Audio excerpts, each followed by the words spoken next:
Okay, so we should be live on YouTube now. And for anybody watching on YouTube, there is, I don't know, a 30-second delay. So. All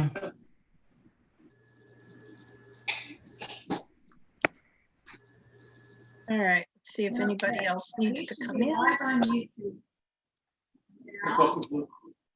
Can you tell how many people are watching on YouTube?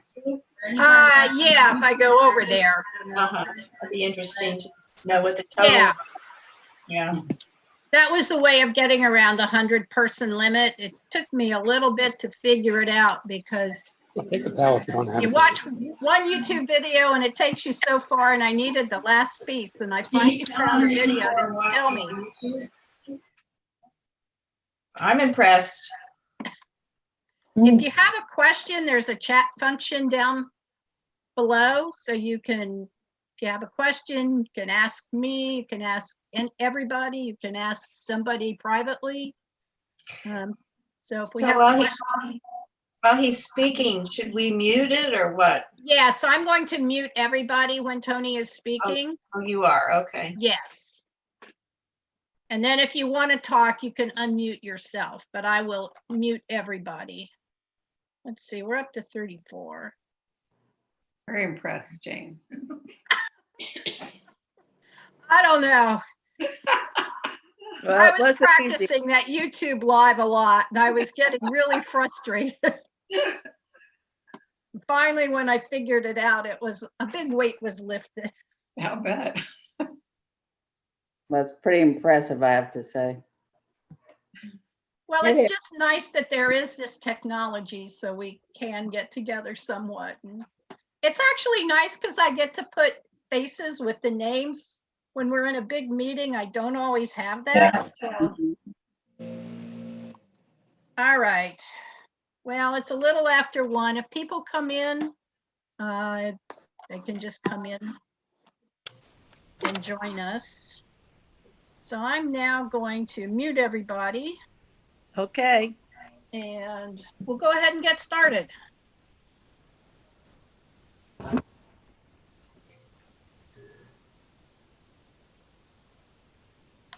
Well, I'm glad everybody could join us today. This has certainly been a challenging summer and spring for everybody. A couple of things. If you want to ask a question, we can use the chat function down at the bottom of your screen. Ask a question. You can ask privately. You can ask to everybody. If you're on YouTube, you can leave a comment over there. Let's see. And if everybody would go to put their screens on speaker view, so that way you won't have, it should be up on the upper right-hand side. And that way you will just see the person that's speaking. Except mine doesn't show me, so. Let me go back.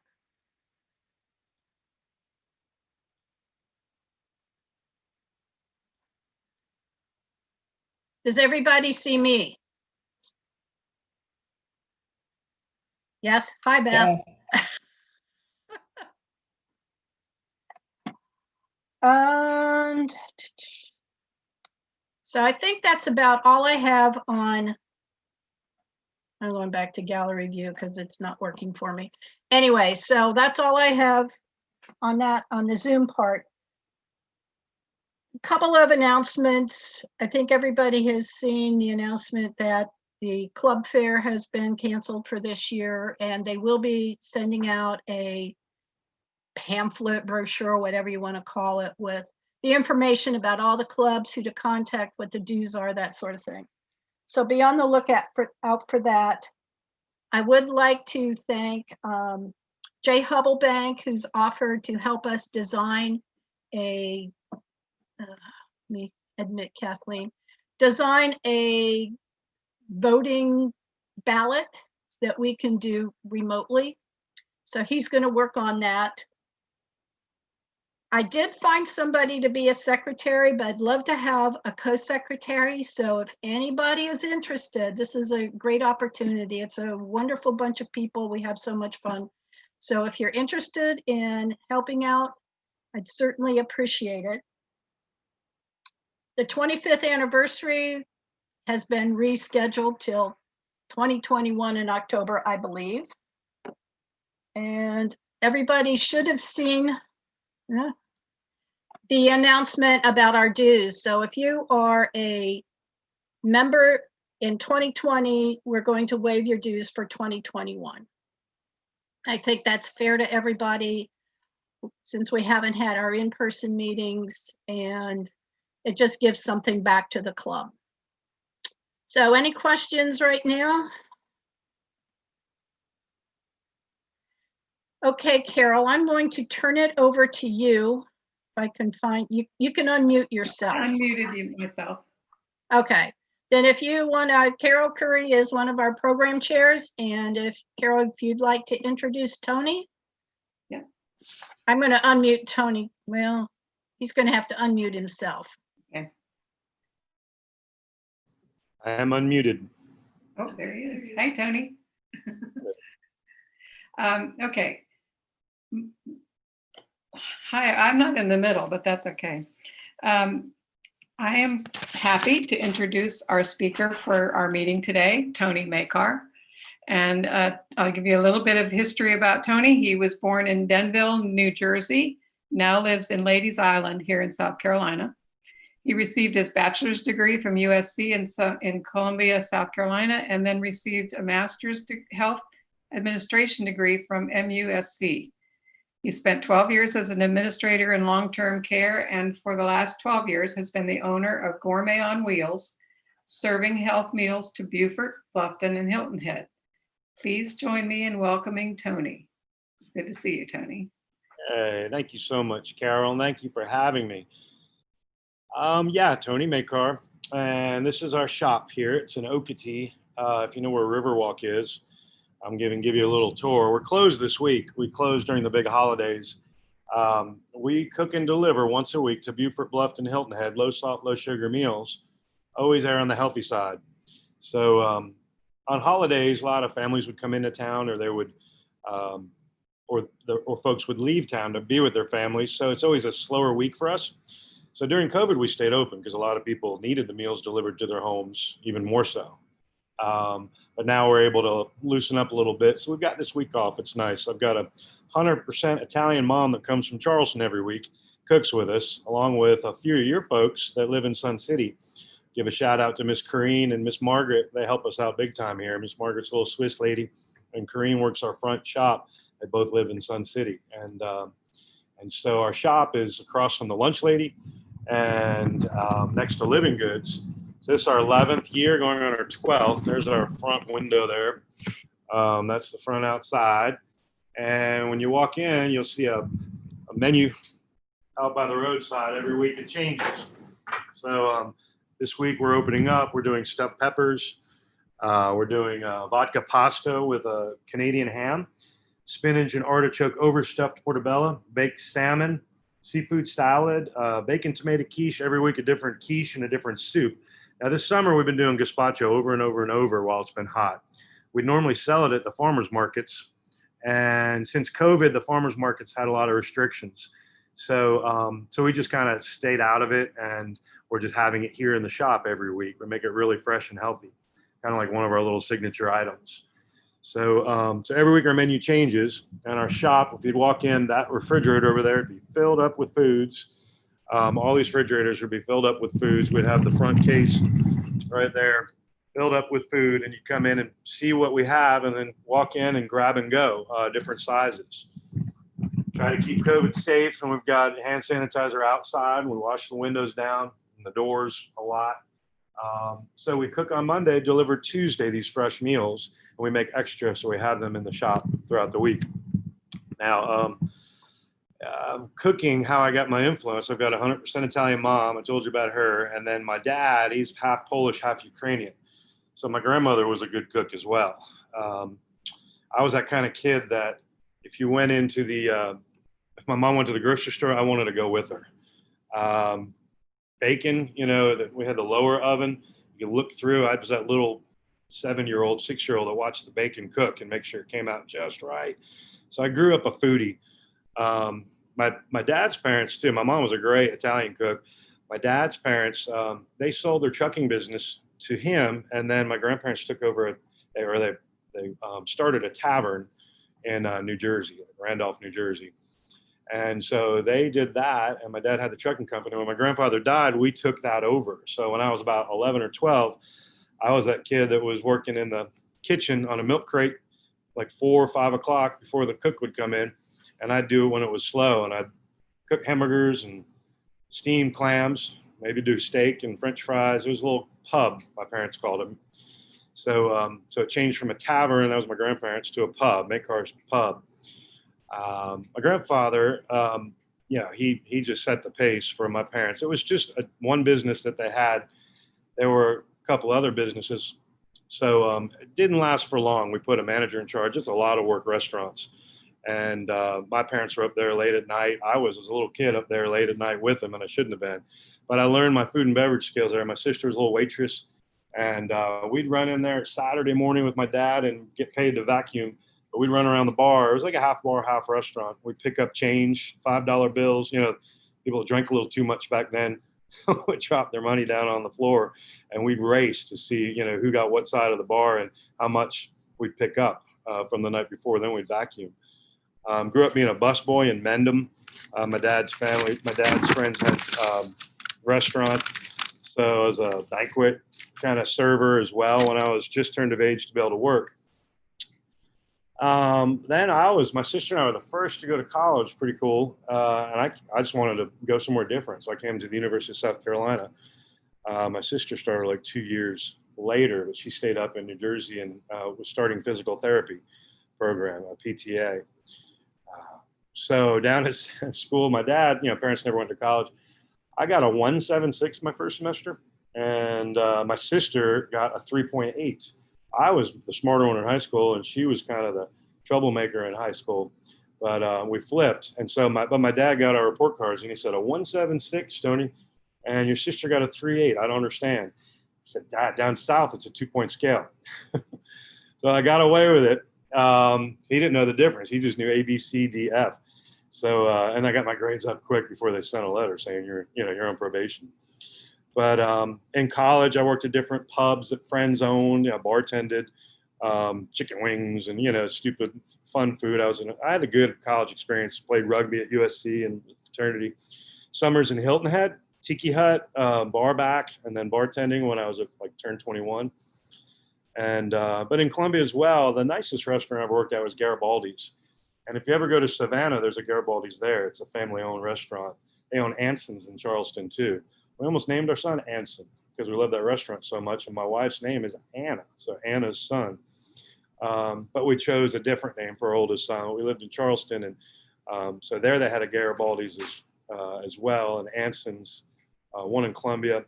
And they just cooked everything. That was probably the finest experience I had. I was the pantry chef. But the chef would make his own stocks. And to watch him make that stock, all the fish we'd cut and all the vegetables we'd cut, we'd save the tops and throw in herbs. And he came in big vat. He was a mean guy, but he was happy when he had a good stock. And every week he made a good, different stock with it's kind of cool to see all the products we bring in, and not much would get thrown out because he used everything he could to keep flavor in all the food, just real flavor. So Garibaldi's a big influence. I love the crispy fried flounder. I'd have to cook that. This is a funny story. My wife thinks it's funny too. And we'd get to eat good when we worked there. The waiters and waitresses made 5 times as much money as we did. I mean, they were making over $100 a night, but they couldn't eat for free and we could. And so we ate good, but the waiters, you ever order crispy fried flounder, diamond scored, lightly dusted, drop it in the fryer, big fresh flounder, and take it out, and those pieces, the diamond scored, just pop right up. We did an orange marmalade sauce. It's my favorite thing to order. And a lot of folks didn't know when they ordered it that you could turn the other side over. There's double there's just as much meat on that side. So funny to watch the waiters. and they'd watch people that didn't flip their fish over. And when the waiter would go and take the plate from them, he'd bring it to the dishwasher, and there'd be 3 right behind them, like vultures, and they just have forks and they eat up that flounder that the person didn't eat. Pretty nasty, but it's old funny stuff. Then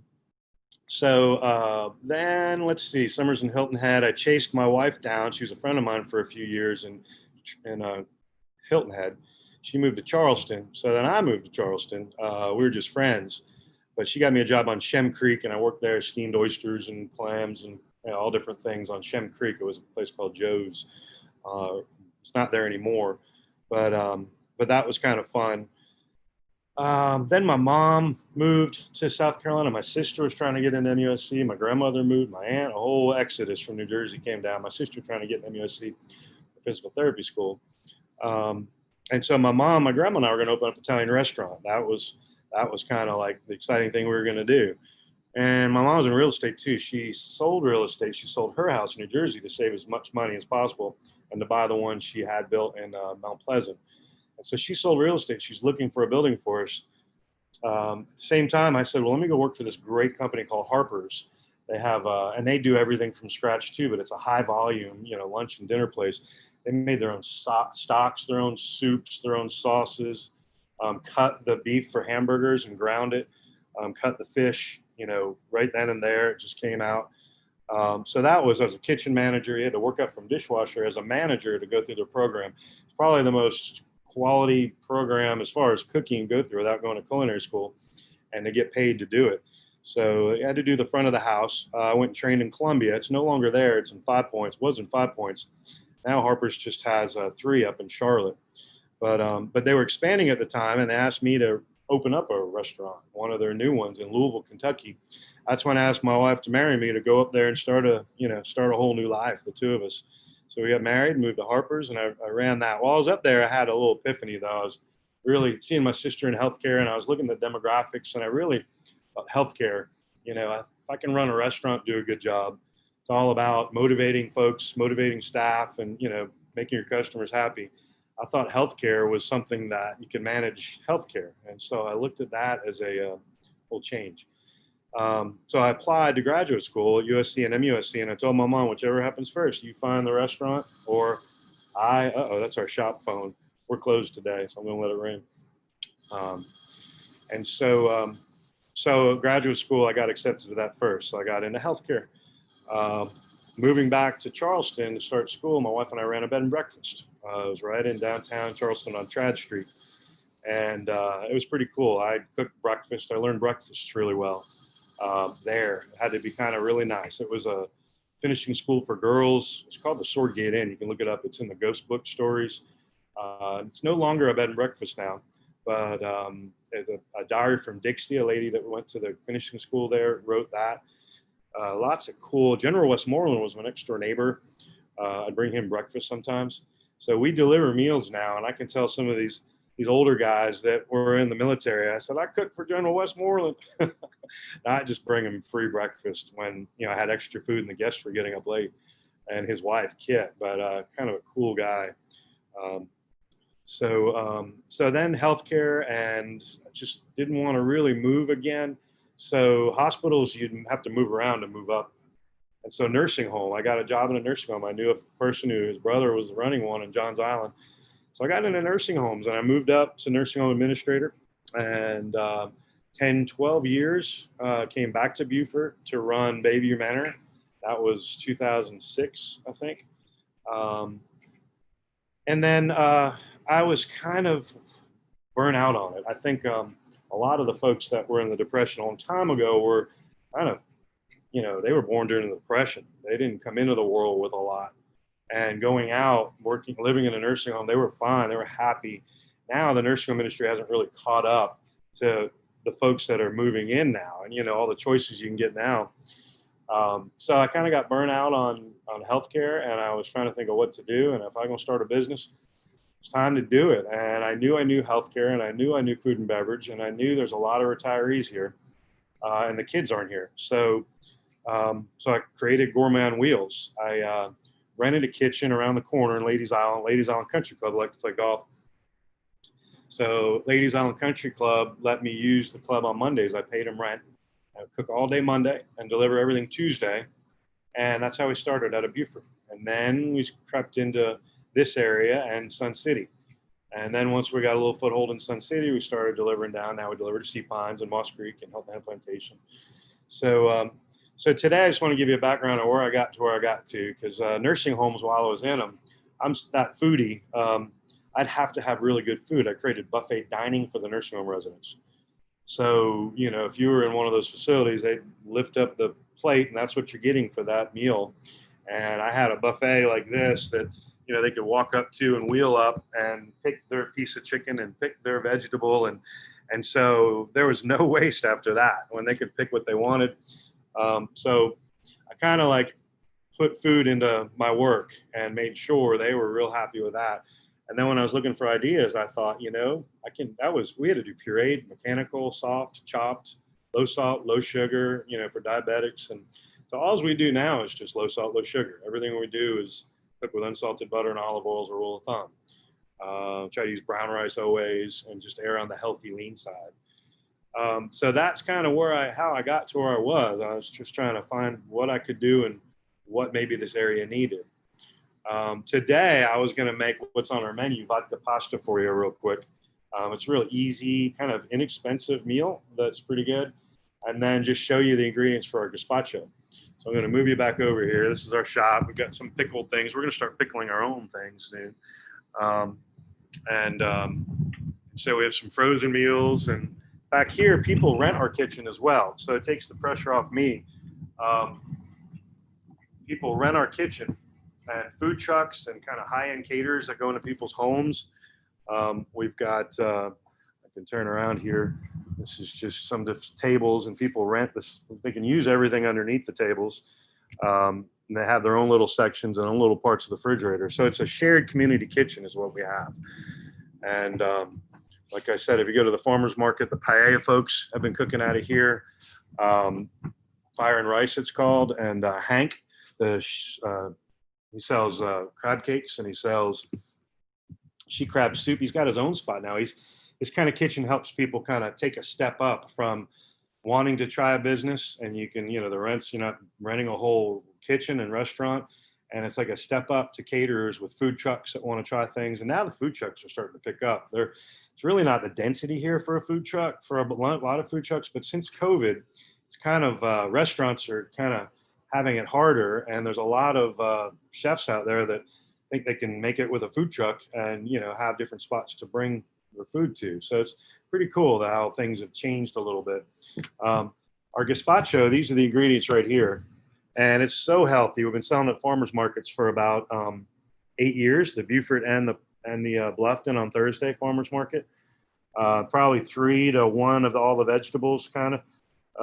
And we grind everything up, just kind of the right amounts. A little bit of sea salt, red wine vinegar, olive oil I have over here because we're going to use it in a second. But fresh parsley. Of course, not as much garlic and onion as what you see here. But we make it, and my kids eat it with chips. Drink it. It's just so healthy. It's like juicing. So that's gazpacho right there. And over here are the little bit of what we're going to cook today: onions, vodka pasta, heavy cream, Smirnoff vodka. You don't have to use the most expensive. That was the vodka back in the day. I remember when there were 4 million vodkas. Olive oil, a little crushed or tomato sauce you can use. Got some Black Forest ham. Could use fresh basil, but I'm closed today, and I'm just going to bring this food to my home, and I don't want to buy a whole bunch of basil. We have it growing, but it kind of burned up. My wife's a good gardener, but that one we missed. Parmesan cheese, butter. We usually do unsalted butter and olive oil is kind of how we cook in general. So over here we've got our hot pan. Not hot yet, but you know, we like to cook things kind of hard and fast. And butter here. If we can see it. There we go. I know everybody misses gas if they don't have it.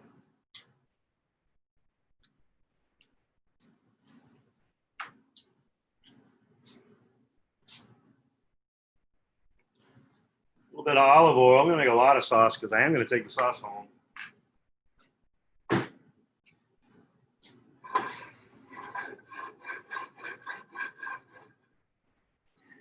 And while we're waiting, I'll share with you about a fun little thing. I don't know if you knew there are boy peppers and girl peppers. Boy peppers have 4 lobes. Girl peppers have 3. Girl peppers are sweeter than boy peppers, and that makes a lot of sense. Boy peppers you want to use to cook with, and then the girl peppers if you wanted just to have vegetables with a dip, kind of a better pepper.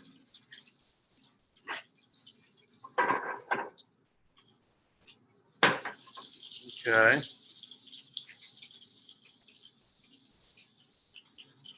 See it all right there? Throw in some onions.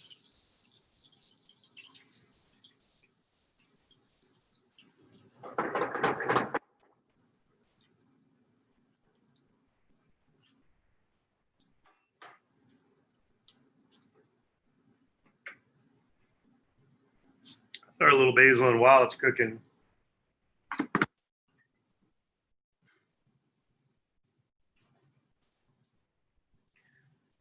And the vodka's next.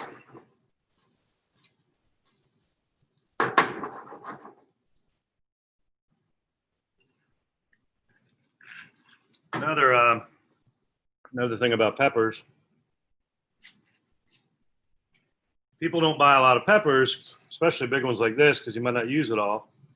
But to save your pepper, a lot of people core it, cut it up, use what they're going to use, and put in plastic the rest of the pepper. What you do is just cut the lobe off that you need. Okay. I cut my finger off. Maybe that's all you needed that day. Okay, leave the rest intact. Okay, with the stem. Put it in a little Ziploc. Put it in the fridge that way. Okay. It stays alive. It's got all its basic needs to stay alive. So it goes good maybe 2 weeks in the refrigerator. Good, expensive. You know how they are, the red peppers and yellow peppers. And so that's just a great way to not have waste. Another fun one is celery. Wrap it in tin foil. It lasts a long time. You just wrap it up tight in tin foil. Okay, back to here. We're just going to get them translucent.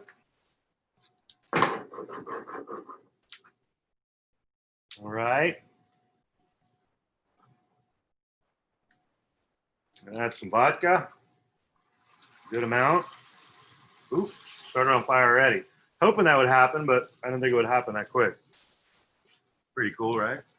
Hope the hood works good.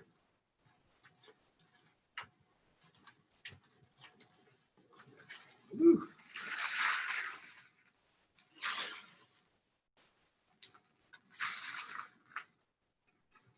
I don't want my, you know what to go off. Okay, so that was fun. All right, depending on how vodka-ish you want it, how much you put in and how much you cook off. It's still pretty good there. A lot of vodka in there. I didn't burn it all off. I kind of put it out first. So then you got your heavy cream. All right, if you know heavy cream, you're going to cook it until it's got the little bubbles. So it reduces. All right.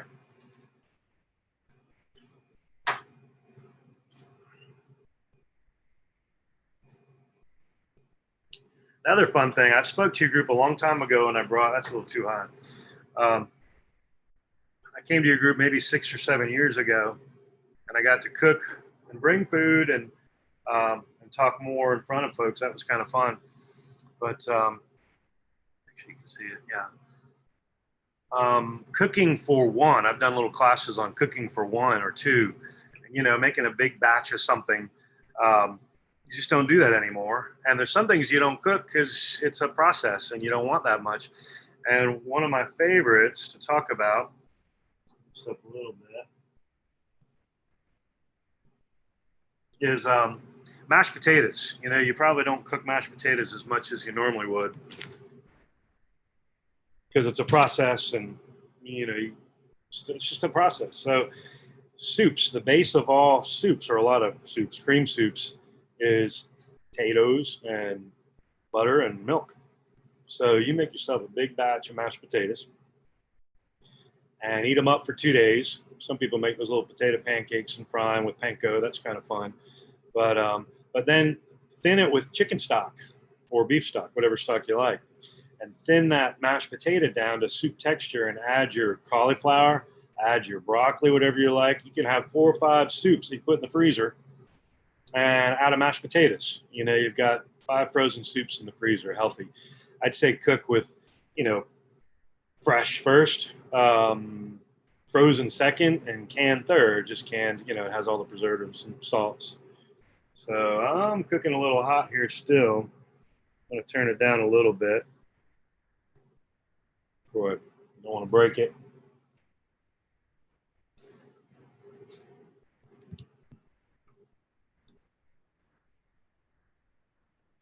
At Gourmet on Wheels here, we prep Sunday night, and then we cook really hard on Monday.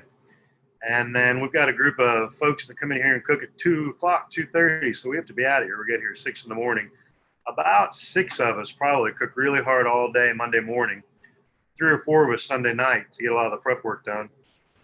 And we open the shop at 11. So we're trying to get everything done, at least cooked off by 11. And then we package everything up in really nice containers when we deliver our meals. I don't have any to show you, but they're microwavable, freezable containers that we put the food in, and we make the meals big enough for 2.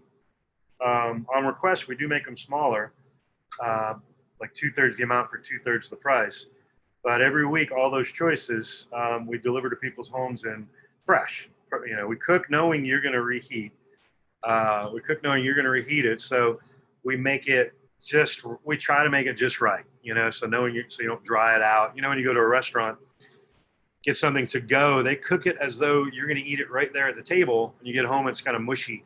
So we have little tricks we use just to try to either cook it so close to just cooked, or how we make things crunchy, using panko, or you can use potato flakes in there. For folks, we do make special meals. If somebody's got to stay away from sugar, we do double vegetables, no carbs at no extra price. So high blood pressure, we're always cooking low to no salt and sugar. So that's not a problem. Now we do use bacon, we use ham, we use products that have salt in them. But if somebody needed us to go no salt, we could. And then, like I said, no sugar, we could do double veg, no carbs. That's starting to thicken up a little bit. I'm just going to throw the ham in there. The ham's already cooked, so we're just going to let that go in there a little bit. Get the flavor going. You use prosciutto. I would normally use prosciutto, really.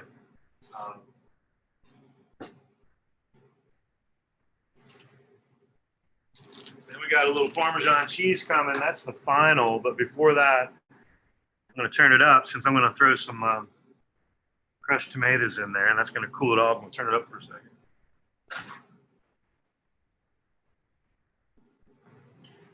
And you can see that size can. What is that, 15 ounce? That was maybe a half of that quart. I cook to how it looks and tastes. Sometimes I don't. I might put it all in there.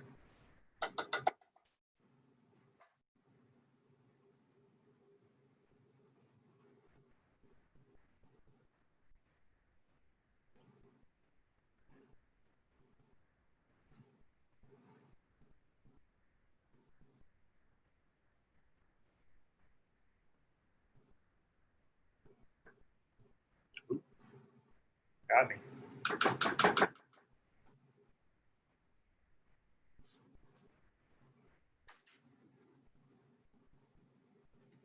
Got a little more basil.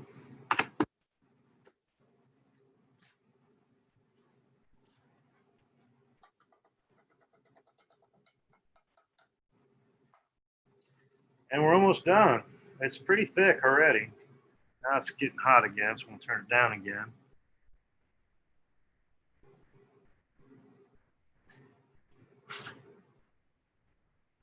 Okay. You can use a spiced ham. You can use, I don't know where you're from, but they say capicola, gabagool, prosciutto. Okay, that's looking good. And I got a glove over there, but I'll just pour a little bit. Gotta be careful when you pour.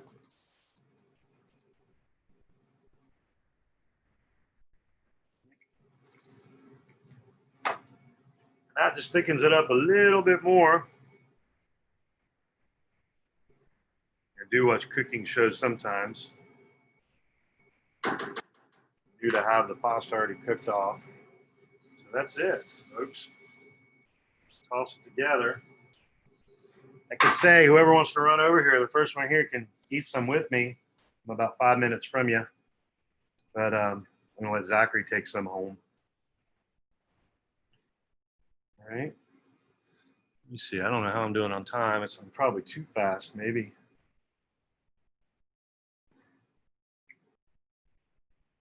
That's it right there. If you're not hungry, you might be now. All right. Let's see. Where are we? Here we go. Vodka pasta. Yay. All right. Any questions? I don't know if we're doing question or not. Are we doing questions, Carol or Jane? As far as I'm concerned, if people have questions, somebody asked if they could get the recipe. Sure, yeah, I'll text it to you. You want to put it on, or should I? Maybe Zachary will show me how to do it. Then I'll learn something today. Okay. Send it to Carol since she's been your contact, and we'll get it out to everybody. It's on our menu next week too. If you feel lazy, come by and pick some up. In the store, we sell different sizes, and people order our meals, and sides go with everything. Like I've got the zucchini and squash I cook with that over here. I would just add some dill with it. That's just a nice side with this dish. But we make sides for everything, and then when you come to the store, if you didn't get your meals delivered, you forgot. But when you come to the store, you can get different sizes. You can mix and match the vegetables. So, put a little dent in your shopping and cooking, and we can make you the meals with what vegetables we have. Maybe you didn't want the squash and zucchini, and you wanted the squash casserole. So we can mix and match for you. Once again, that's the gazpacho, which is really, really healthy good. You could put vodka in gazpacho. People do it. My kids eat it with chips. Shrimp is really good in fresh gazpacho. But we'll sell it throughout September here at Gourmet on Wheels.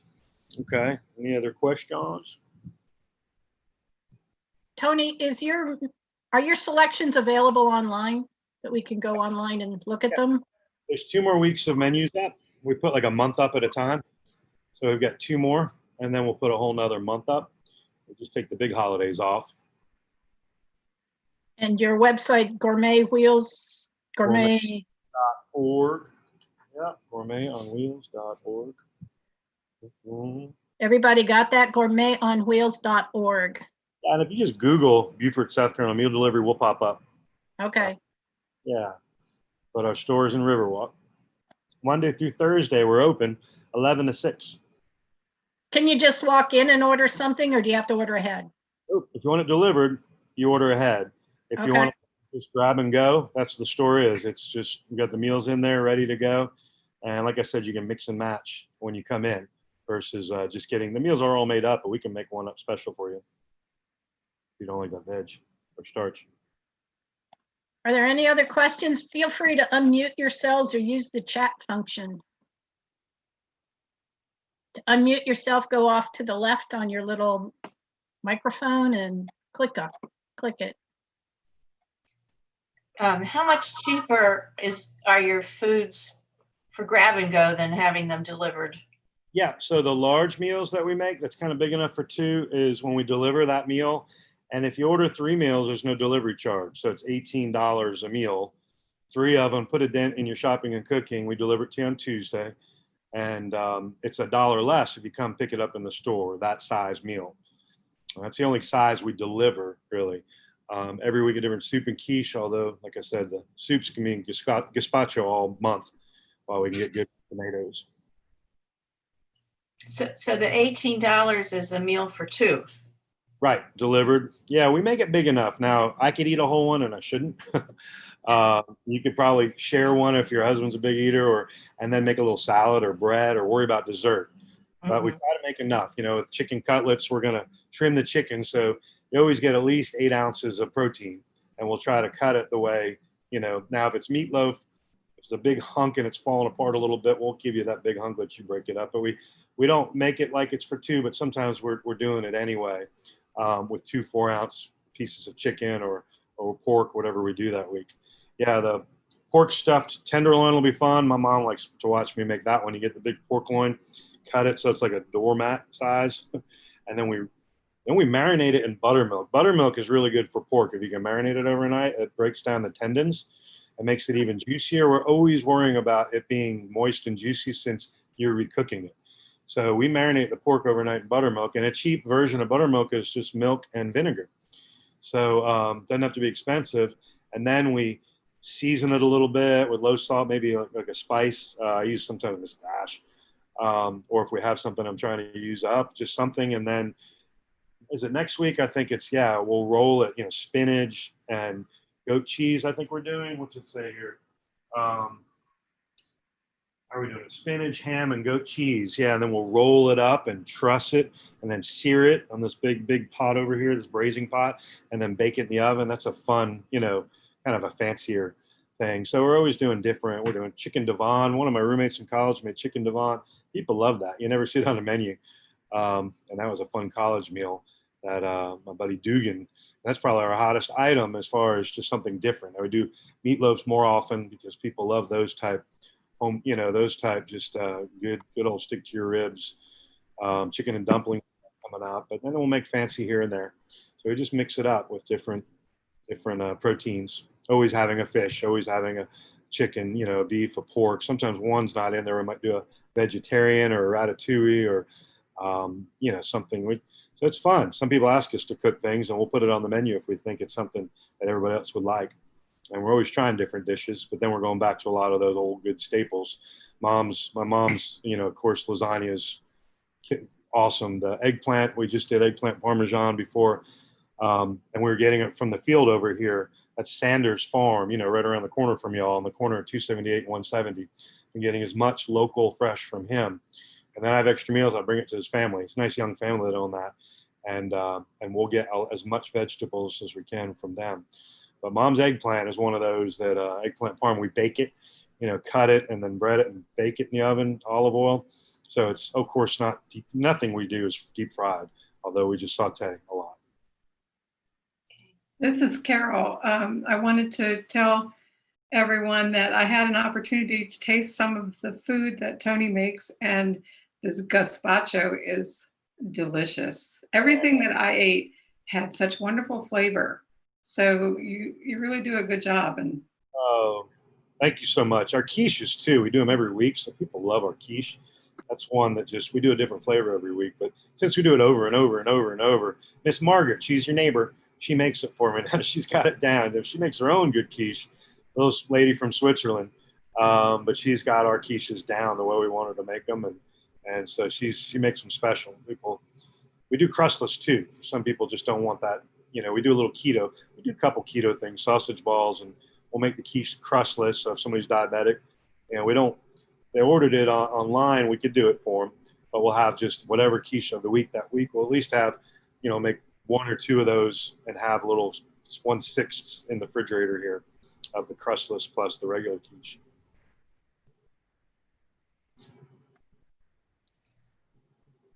When will you be open next? Yeah, I mean, so closed now. When will you be open? correct. Monday, On Monday. Okay. 11 to 6, we're open Monday through Thursday. Yeah, just the big holidays we close and just take a break. We haven't taken a break in a while with the COVID, so it was nice. Thank you. Yeah. Are there any other questions for Tony?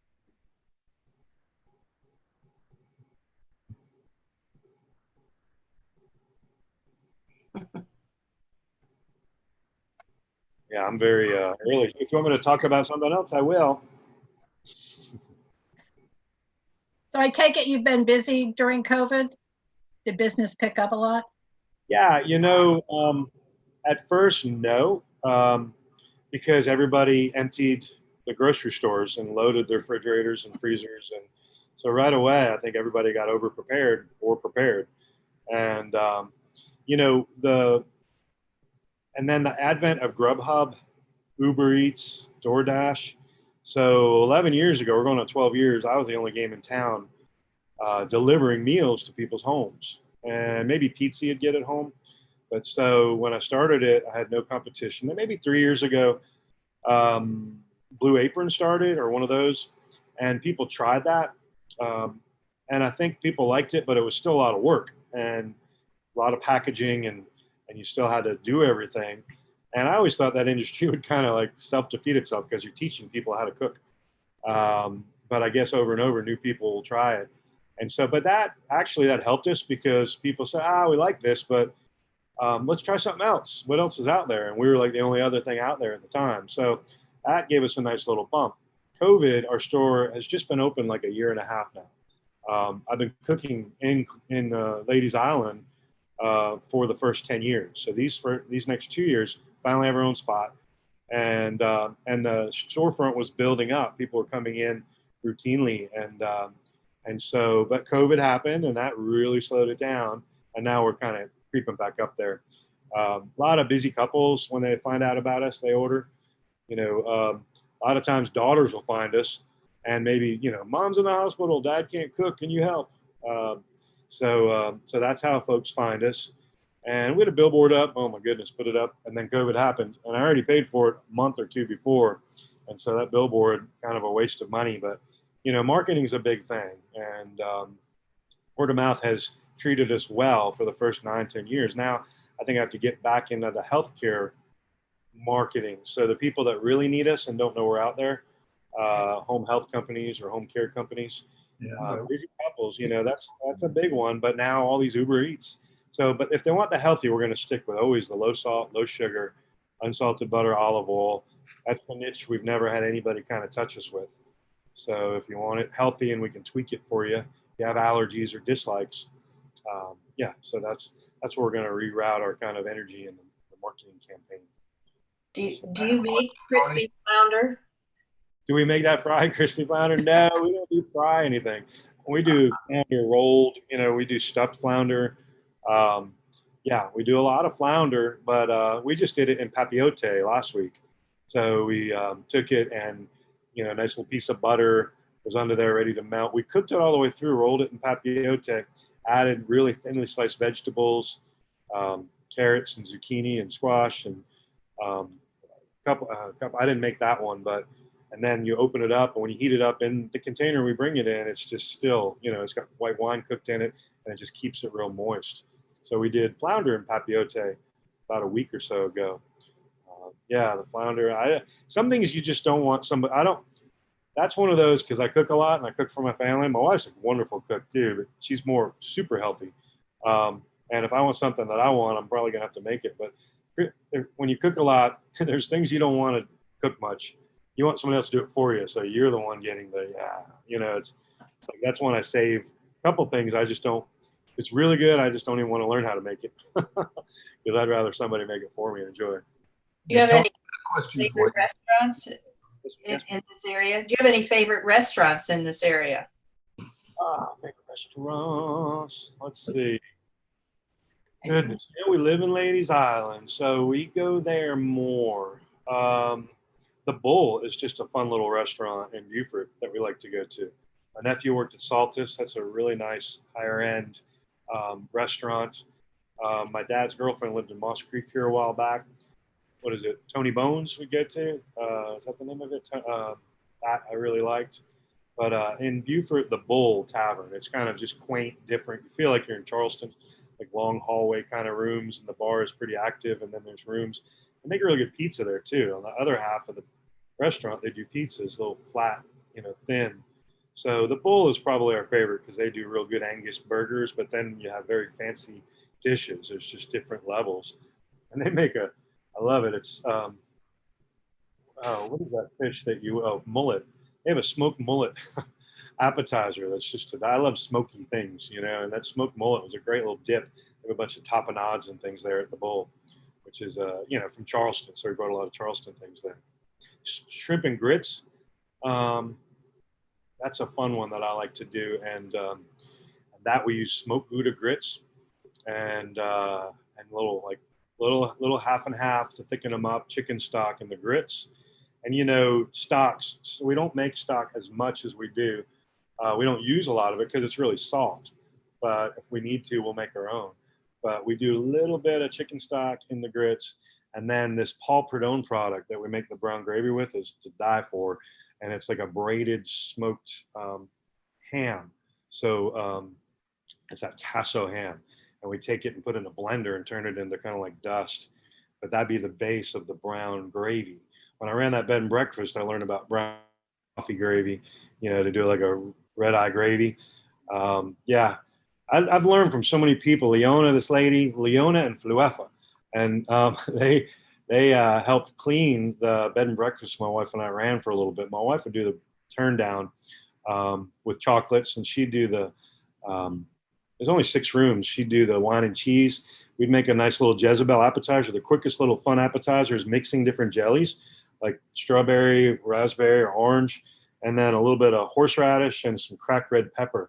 Mix it up and put it over a brick of cream cheese. And it's the funnest, quickest little, you know, you can have that in the refrigerator just waiting if somebody ever came over and a little brick of Velveeta cream cheese. That's a fun one. It's funny how where we grew up, you'd always have something ready if somebody was going to come over. You'd have a cake. Back in the day, you know, it's like you'd have that fun thing that you would eat or you had ready if people come over. But that's a nice little quick appetizer if you're going to go to somebody's little house and bring something. And then Leona would teach me. She was telling me how to make boiled ham for the red eye gravy, ham. And so I remember her saying, you gotta ball the ham, she told me. And I'm from New Jersey. And like, okay, ball the ham. And I'm thinking meatballs. So I'm taking this fresh ham that we had to cook first. All the salt is in it. And this wasn't a low salt bed and breakfast, you know. So I look at her and I'm taking the ham and it's kind of really wet and ball the ham. And I said, how do I ball the ham? No, boil the ham. So I had to boil all that salt out of it. Yeah, she taught me how to make incredible red eye gravy that comes with the grease from that coffee, you know, when you're cooking the ham off after you've already cooked it once. That's a fun little coffee gravy. Yeah. I think somebody was going to ask a question. Where'd he go? Where'd she go? Did somebody have their hand up or? Yeah, there are 2 people down for me, I thought, if that makes sense to you. I don't know if you see what I see. I don't know what you see. Next to Bob H. Now, let me go back to,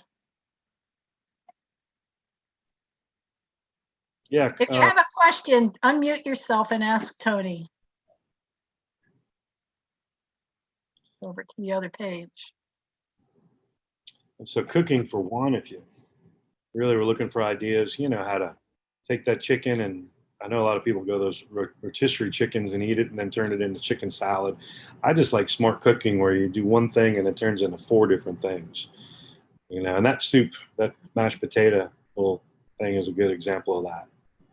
What's stressed spelled backwards? Anybody know? Stressed. Dessert. Oh, good. Good Good. girl. And who said that? Carol. Carol, what's your favorite salad dressing? What's my favorite what? Salad dressing. Salad dressing? Greek. Greek. So what did the Greek salad dressing say to the guy after the guy opened the refrigerator door? I don't know. What did he say? Close the door. I'm dressing. Tony. Do you have your shrimp and grits at your store ever? Put it on the menu. Yeah, I'll put it, since I talked about it, I'll put it up in the next round. Yeah. We'll do a low country boil as well soon. I like cabbage in it because all that water with all that flavor, to have more vegetable in your low country boil, we'll boil cabbage in there and cut it into wedges. So each meal gets like a, you know, 1/4 of a head of cabbage, and that soaks up all that yummy flavor in the water after you cook your potatoes and everything else, your sausage. And so, yeah, I'll put those two on next round. I'll be by. I don't know about y'all, but I'm pretty hungry right now. Well, how many people are in the club now? If you got, I don't think Sandra's on. I counted up. I think we're up to like 375, somewhere in that neighborhood. very good. How many people are on right now? Right now, we're down to 32, and there were 9 or 10 over on YouTube. So Nice. Well, this is fun. This is the first time I've done this too. I had to get a lot of people involved. I'm not the computer person so much. well, Tony, I think this worked out wonderful. I really enjoyed it. Yeah. Thank you. You did a fabulous job. Yeah, and every once in a while, if somebody's looking for a little, I mean, we're planning on getting busier, and we might have room for folks if they want to cook with us. And it's kind of cool the way we cook, though. It's kind of weird. You get meals as part of your pay, and you're part of cooking them. So it's got to be for people that are just foodies. You know what I mean? Not trying to make up a whole bunch of money, but because we just cook once a week, and we keep it tight, the group that we have. But at one point, I know I called y'all up, and you found two for me. As we moved from Ladies Island to here, I wanted people from here, and my folks there were good, close people that but then that drive back and forth. Some people just don't want to do that so much. So you helped me. Thank you so much. Finding a few very quality people that Corrine runs the front, and Miss Margaret helps us cook. Yeah.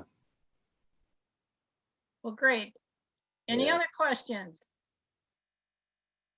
Yeah, I used to pay people, and then I just noticed they didn't really care. They're not eating it. When you're part of it, when you're cooking it, it's like you want it good. So that's kind of surrounding myself with good people is probably the best thing, and to want to be there. We try to make it fun. We eat lunch afterwards, and might have a couple cold beers in the refrigerators we're cleaning up, and everybody just has different different strengths, and so everybody sometimes I'm asking my staff, what should I put on the menu, what do you like to do?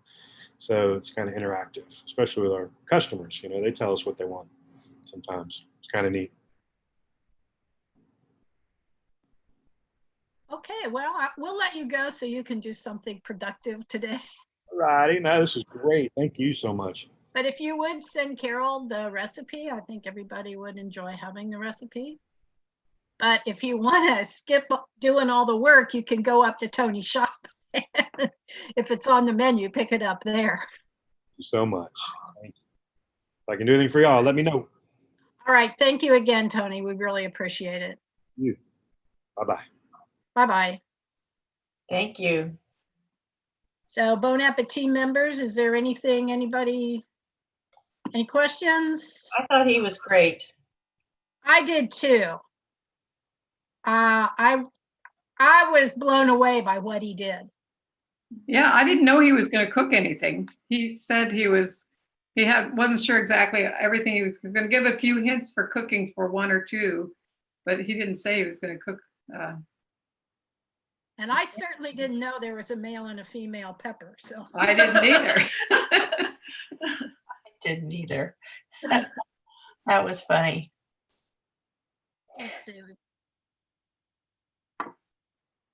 let's see. Yeah, I thought he was great, and I'd like to have him come back sometime when we're back together. Yeah, no, I would too. But I think I might check his website out and go up and It see was what's on the good. menu. It was very good. I think a lot of people will be sorry they missed it.